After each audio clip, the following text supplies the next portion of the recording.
विश्व प्रपंच के पोषण रक्षण के दायित्व को अपरिमित वात्सल्य से वहन करने वाले भगवान श्री हरि की भारतवर्ष में अनेक लीला भूमि है।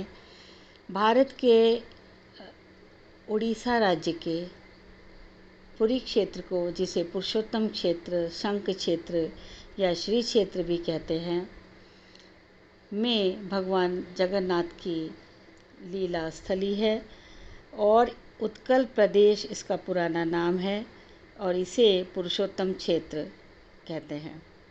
पुरुषोत्तम जगन्नाथ देव के वहाँ अवस्थान की विविध कथाएं पुराणों में हैं, जिनमें ब्रह्म पुराणी कथा अतिशय प्रख्यात है।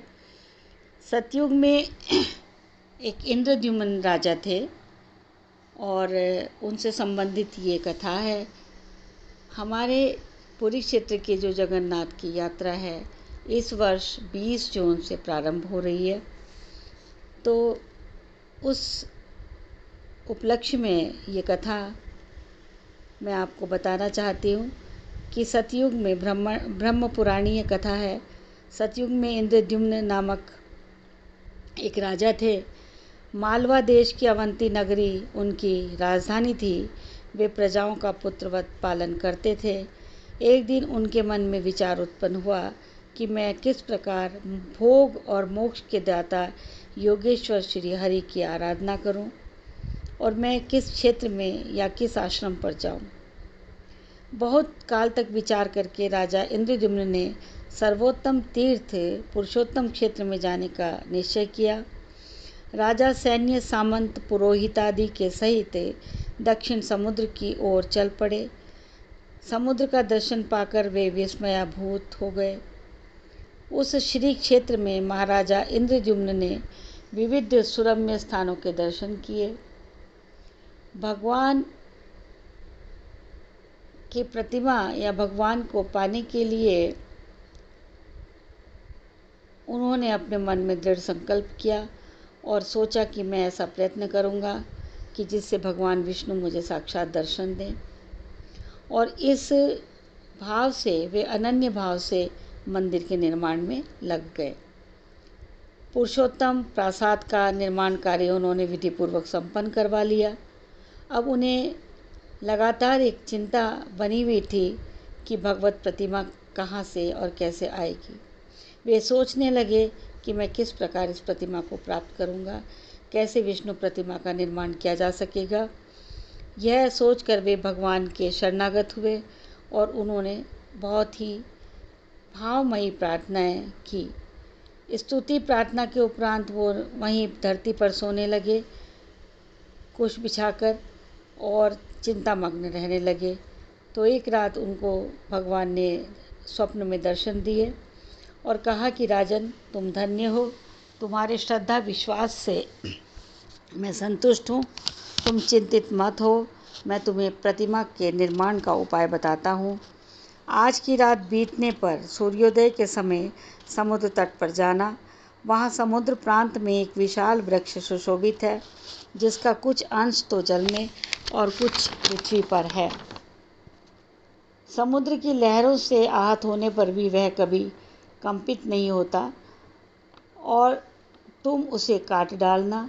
वहाँ तुम्हें कुछ अद्भुत वस्तु दिखाई देगी, उसी से आप प्रतिमा का निर्माण करना और अब चिंता को त्याग दो।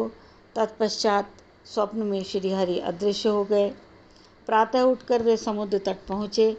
वहाँ स्वप्न के अनुसार तेजस्वी वृक्षराज को देखकर अत्यंत प्रसन्न हुए और उन्होंने उसे काट गिराया और 2 टुकड़े करने का विचार किया। जब वे काष्ठ का भली भांति निरीक्षण कर रहे थे, तभी अचानक से उन्हें 2 ब्राह्मण वेशधारी दिव्य पुरुष दिखाई दिए। ब्राह्मणों ने राजा के पास जाकर कहा कि आपने किस लिए वनस्पति को काट गिराया है। राजा ने कहा, आराधना के लिए मैं विष्णु की प्रतिमा का निर्माण करना चाहता हूँ। वे दोनों ब्राह्मण, माना जाता है कि एक श्री हरि और दूसरे विश्वकर्मा थे। तो विप्र रूपधारी ब्राह्मण ने कहा कि आपका विचार तो अति उत्तम है। मेरे ये साथी श्रेष्ठ शिल्पकार हैं और मेरे निर्देशानुसार ये प्रतिमा का निर्माण करेंगे। तब विप्र रूपी विश्वकर्मा ने भगवान की आज्ञा के अनुसार प्रतिमाओं का निर्माण किया, जिसमें पहली मूर्ति बलराम की, दूसरी जगन्नाथ जी की और तीसरी भगवान वासुदेव की बहन सुभद्रा जी की थी। ये देखकर आश्चर्यचकित हो राजा इंद्रद्युम्न ने पूछा कि आप कौन हैं? तब भगवान ने कहा, मुझे पुरुषोत्तम नारायण समझो। वेदों में तथा धर्मशास्त्रों में जिसका उल्लेख हुआ है वही मैं हूँ।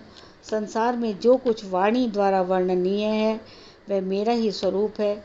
इस चराचर विश्व में मेरे सिवा कुछ भी नहीं है। भागवत साक्षात्कार से कृतकृत्य हो बुद्धिमान नरेश ने श्री बलराम, जगत गुरु जगन्नाथ और वरदात्री देवी सुभद्रा को मणि कांचन जटित विमान कल्याणयान में बिठाकर बड़ी धूमधाम से मंत्रियों सहित पुण्य स्थान में प्रवेश कराया और यथा समय शुभ मुहूर्त में प्रतिष्ठा कराई। महाराजा इंद्रद्युम्न ने भगवान जगन्नाथ देव के परम अनुग्रह से उनके शाश्वत पद को प्राप्त किया। श्री जगन्नाथ देव का यह लोक पावन क्षेत्र पर्व उत्सवों की भूमि है। यहाँ वर्ष भर लगभग 40 छोटी बड़ी उत्सवात्मक यात्राएं एवं 100 से भी अधिक पर्व आयोजित होते हैं। इसमें चंदन यात्रा, स्नान यात्रा, नेत्रोत्सव, राजेंद्राभिषेक, नीलाद्रि महोदय, कृष्ण जन्माष्टमी, कौमुदी महोत्सव, रथ यात्रा, पुण्याभिषेक, डोल यात्रा, झूलन यात्रा आदि विशिष्ट हैं। इन सभी में सर्वाधिक प्रसिद्ध एवं महत्ता रथ यात्रा की है। रथ यात्रा को ही गुंडीचा यात्रा या घोष यात्रा भी कहते हैं। आषाढ़ शुक्ल द्वितीया से आषाढ़ शुक्ल दशमी पर्यंत चलने वाला ये 9 दिवस यात्रा का उत्सव विश्व विख्यात है। इसमें 3 रथ सुसज्जित किए जाते हैं, जिसमें तालध्वज नामक प्रथम रथ पर बलराम जी, देवदलन नामक दूसरे रथ पर देवी सुभद्रा और अस्त्रराज सुदर्शन और नंदी घोष नाम वाले तीसरे रथ पर श्री जगन्नाथ देव विराजमान होकर गुंडीचा मंदिर की ओर प्रस्थान करते हैं। इस उपक्रम का शुभारंभ पुरी के राजपरिवार के प्रमुख के द्वारा होता है, क्योंकि पुरी के नरेश अपने को जगन्नाथ जी का प्रथम सेवक मानते हैं। प्रस्थान दिवस के संध्या तक भगवान गुंडीचा मंदिर पहुंच जाते हैं। दूसरे दिन रथ से उतरकर मंदिर में पधारते हैं और 7 दिनों तक वहीं विराजमान रहते हैं। दशमी को तीनों रथ भगवान को लेकर पुनः लौटते हैं और इन 9 दिनों के जगन्नाथ जी के दर्शन को आड़प दर्शन कहते हैं। इसका बहुत अधिक महात्म्य माना गया है। इसके अनंतर भी यात्रा के अंगभूत कतिपय उपक्रम द्वादशी तक चला करते हैं। आषाढ़ शुक्ल द्वादशी को श्री जगन्नाथ देव पुनः अपने स्थान में विराजमान हो जाते हैं। इस समय यह यात्रा 20 जून 23 से प्रारंभ हो रही है। आपसे अगले वीडियो में मुलाकात करूँगी। आप मेरे चैनल को यदि पसंद आया है तो लाइक करें और सब्सक्राइब करें। आपका बहुत बहुत धन्यवाद।